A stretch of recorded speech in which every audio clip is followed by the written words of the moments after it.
hidda lagu aroray ha afogin hooyo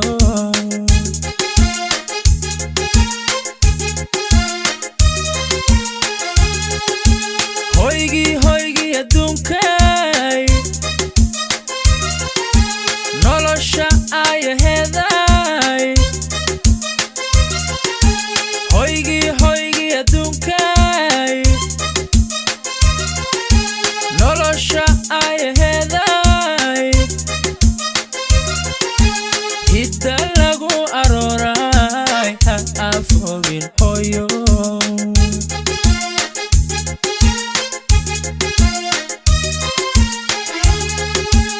ayadaha quraankiyo aminta ducadiyo eebban ku baryahay ha afogin hooyo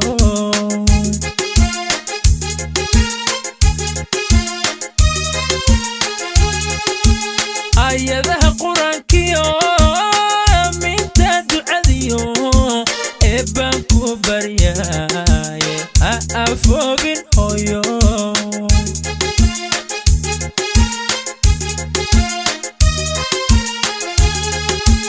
ayaan waliba tilmaan leh marna anigoon iloobay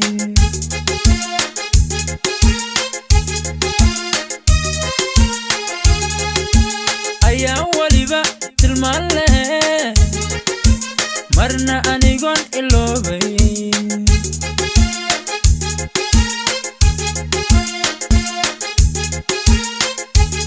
urka ku qaadistaadii oogada hooyo ku xambaaristaadii urka ku qaadistaadii oogada hooyo ku xambaaristaadii abaabintiyay bahay maanta waxaan halkan iskugu imaanay inaan launch gareyno book ay gabdhaha Wajir ka mid tahay ay qorte oo gabadha la dhaho Nimaress Maxamed Shabow oo maanta loo launch gareynaya boogi ay dhamaysay marka insha Allah midaas annaga dumar ahaan aad ugu faraxnay waanan ku mahadinay magaca dheer oo maanta ay na siisay maxaa yeelay maanta gabar meel kale ka imaata ma aha waa gabar wadanka Wajir u dhalatay school ka soo dhamaysay primary hod amiin ka soo baxday imagine gabar alliance meelaha istaraha ka imaata ma aha waa gabar maanta examkeeda final KCSE ka soo qaadatay hod amiin oo maantana buugan soo bandhigtay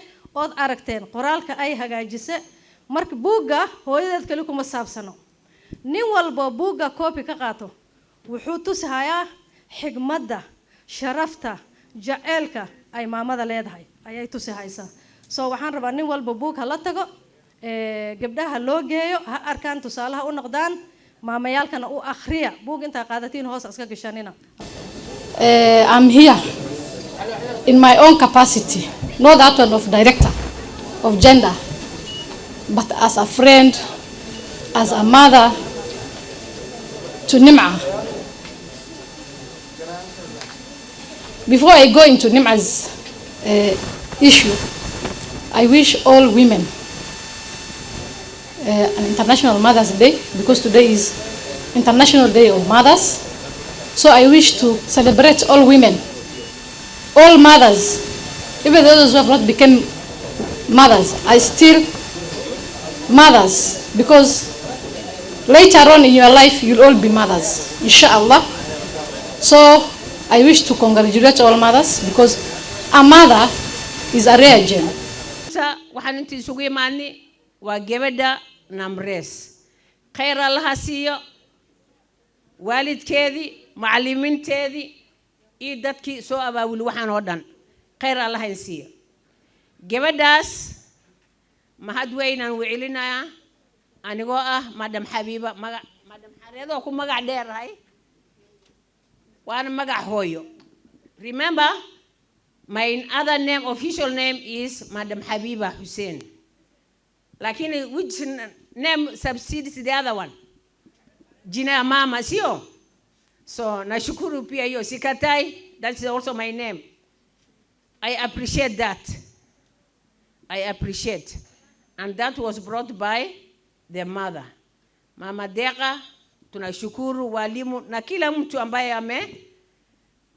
oo soo abaawuli xafladan maanta khayr Allah ha siiyo laakiin mid aan dhihi karaa aniga hadda mid aan la hadlaa gabdhaha waa badateen waa soo hagaajiyeen wax kasta ku badan waa ka sugaynaa inay buugta qoraan wax hooyo noo qori oo maanta buug hooyo qori oo maanta qalbigayna si xun u galwaa nimca khayr Allah ha siiyo. With great pleasure and profound honor that I stand before you today to celebrate the launch of a book, My Pink Sapphire, a dazzling masterpiece crafted by a remarkable young daughter of ours, Nimaress Mohammed Shobu. As a man, I'm humbled to be part of this momentous occasion where we gather to pay homage to the brilliance, creativity, and the unwavering spirit of a budding literary talent. In the pages, I had an opportunity to read few pages when I was seated there, and in the pages of this entrenching book, we are transported to the worlds beyond our imagination, where every word dances like a brushstroke on the canvas of our minds, painting vivid landscapes of wonder and enchantment. As I delved into its depths, I found myself captivated by the sheer ingenuity of its storytelling, mesmerized by the depth of its character, and moved by the emotions that leapt off the page with every turn.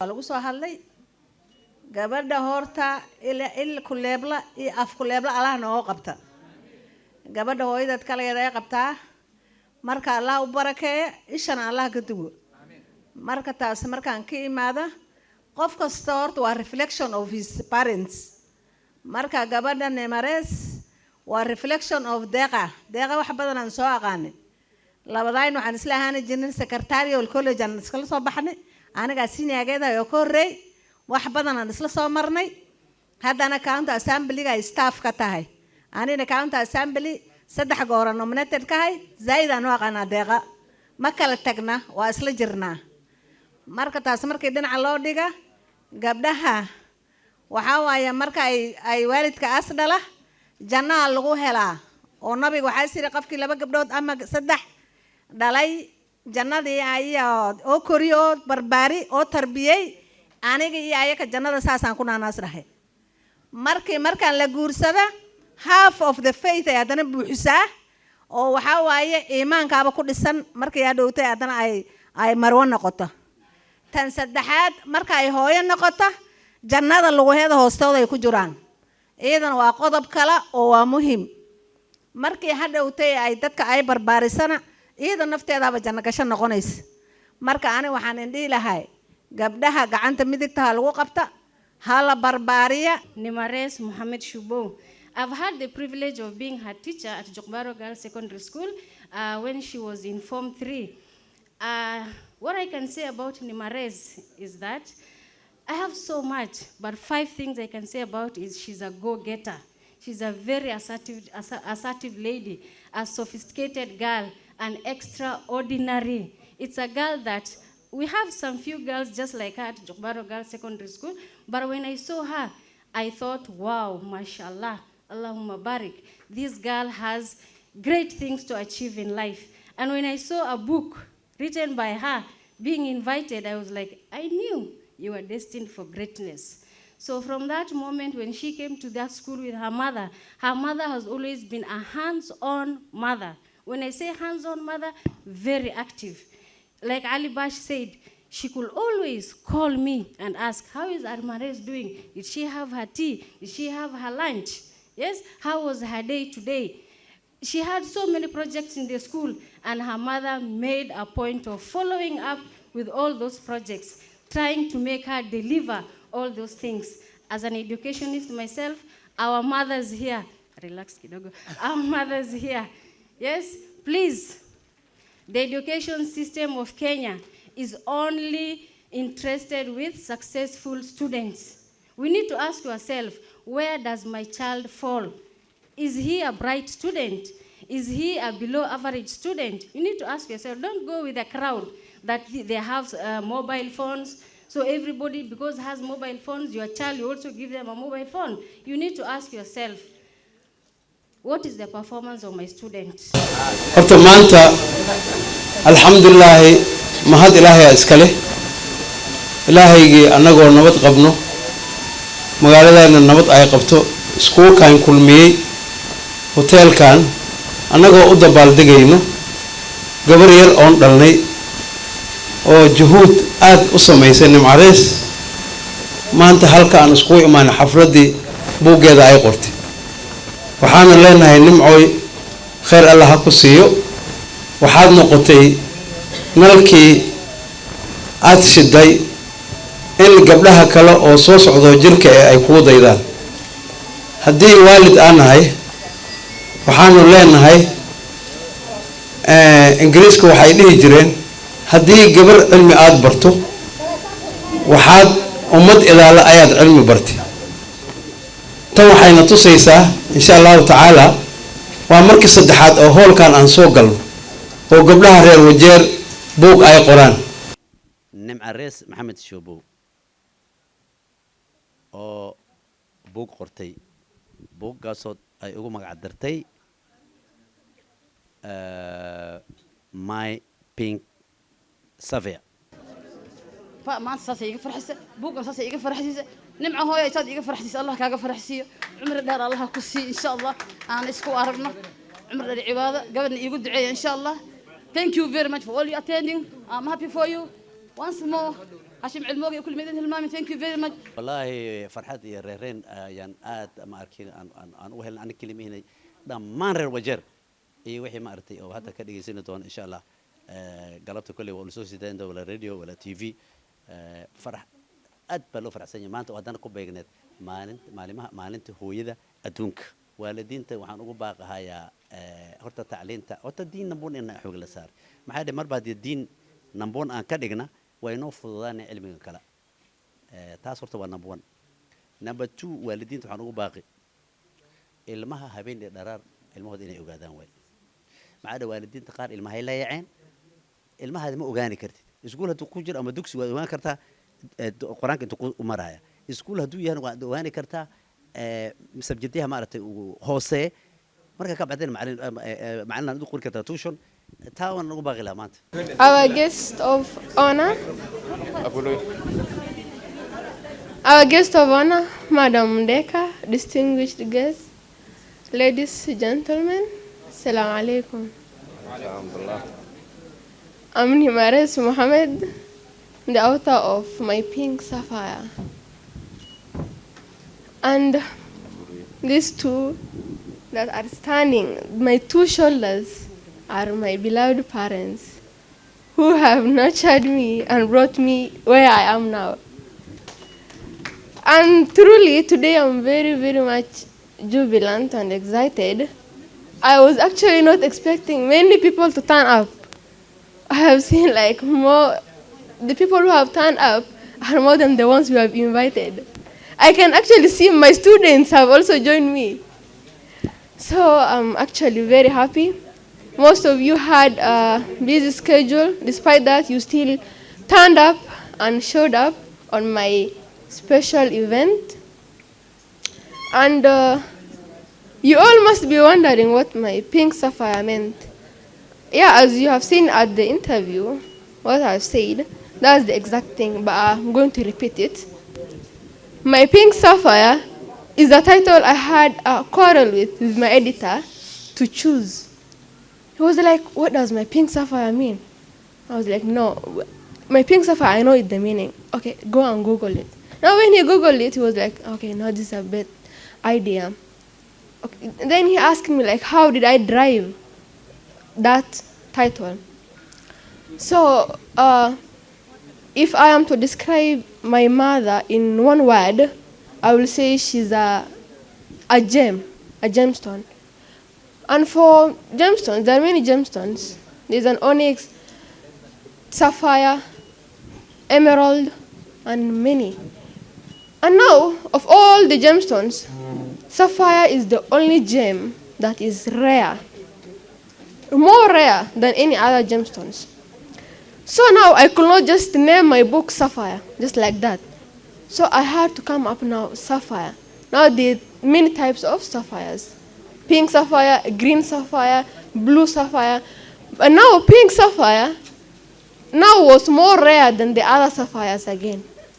And pink itself signifies inner peace, love, of which now I can relate to my mother. So now my pink sapphire, if you now Google it, pink sapphire, you're going to find it, the real meaning. And actually, on the back of the book, you are going to see the real meaning. And the people who made now my pink sapphire to be alive now, like to be into a book form, I really, really do appreciate you all. First and foremost, I thank God for giving me grace. And of course, he's the best timer. And of course, he's the best planner. Alhamdulillah. My mom, being the cornerstone of my existence, she's the one who nurtured me. She made me like, why? Why did I ensure like to write a book about her? My mom is my biggest, like my best friend, my first friend.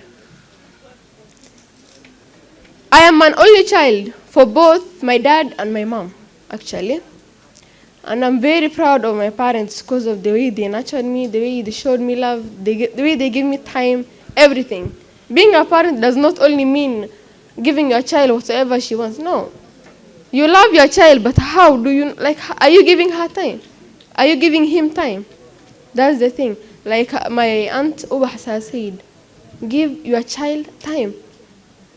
My dad was always busy, actually. So I was, of course, like my daughter, I was more close to my mother. My dad is my best friend too, because he was the one who knew about the book. I hid it from my mother, actually. It was a surprise for her. I didn't tell her anything about the book. Now I told her when the launching was, like 2 weeks before the launching, that's when I told my mother about the book. But before my dad knew everything, he was the one who has helped me. I told him, Dad, let's not tell my mother anything. Let's keep this one secret. Now that you are surprising her, let's keep it secret. So he tried to keep the secret, and yeah, I finished the book. He helped me publish it, and now here we are launching it. And now when my mother now realized, like, I wrote a book about her, of course she will not be shocked. Huh? She knows who she raised, and she knows what she did. And now, for my parents, I really, really thank you. Even if I take my mother to Hajj, like, go tawaf with her like million times, I know I cannot repay anything you have done for me, even a single one. I cannot. But now I will try my best, to shape, like the way you brought me up, I'm going to do the same for you. And my parents, whenever I went to school, I came back from school, they used to ask me, like, what have you learned from school? Like, that's the first question. Not even like, how are you, Apana?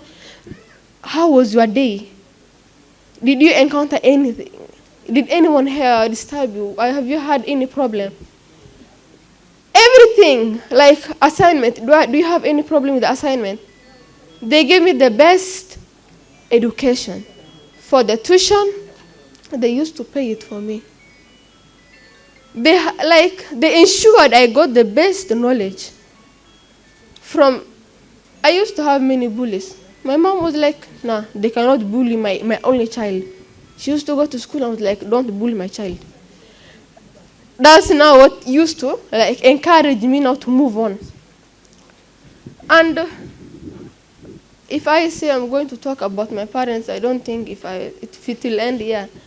And as a teacher, and I don't think I will take more than I will take more time to talk about them, okay? But now I really appreciate my parents, my editor, from an A4 book to this beautiful book here. I really owe to you. I really appreciate you. My colleagues, one of my colleagues, Mr. Abdahafid, he knew it before, like I even started writing it. Abdahafid, can you raise up your hand? Yeah, he helped me actually. He told me, yeah, you can do this. He supported me. And all my other colleagues from Furaha fraternity and Hondi M girls, they all helped me. They were there with me. They supported me. They believed in me. They told me, yes, you can do that. And my friends, my relatives, my family who have been there for me through the highs and the lows, you have been there for me. I really appreciate you all. And I really appreciate WASDA for facilitating my launch at Ground Assist today. And I really appreciate you all for turning up on my special event. And I have only like two messages. The first message goes to the generation we have now. Okay, all of us. We all have mothers, fathers, but now everyone here loves his parents. There's no one who doesn't love his parents. And how do you show that you love your parents? Not only loving, yeah, you have a heart, yeah, you can love them, but what are you doing like to show that you love? There's a love language that you have to show that you love them. For me personally, I like to surprise them. I don't know. I just love surprising them. Like, you know, they are parents. They are tired also. They've been bringing me up. So now they sometimes need a surprise to enlighten their mood, to make them smile,